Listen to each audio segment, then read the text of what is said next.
much for honoring our invitation. Just picks a specific section and leaves out the gist of the statement. We are being led in this presser by the chairperson of START, the programs here at ELOG. Handle the last section, which is on critical instances. So if you would like to have a copy of this, just give us 2 minutes. The chair signs it, and then we can. Very much for honoring our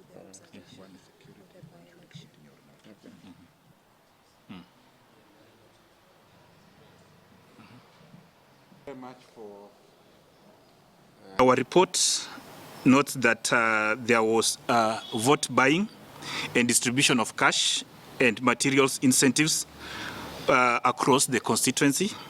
Observer reports link these activities to actors from nearly all participating political parties. 15% of our observer reports indicate allegations of attempts by political parties or independent candidates to purchase national identity cards from members of the public, particularly in Mirangine and Kalou wards, and voter inducement, which have also been noted to be prevalent, with 79% of observer reports indicating the initiation of new development projects during the campaign period that were perceived to be intended to influence voter support for particular candidates or political parties. Alleged attempts to purchase national identity cards, campaign disruptions, and isolated violence raise serious concerns about the integrity of the process and public confidence in the by-elections.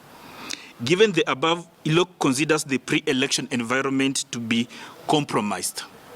We call on relevant authorities, in this case IEBC, the National Police Service, the Ethics and Anti-Corruption Commission, the National Cohesion and Integration Commission, and the Kenya National Commission on Human Rights to investigate these allegations and take appropriate action to safeguard election integrity.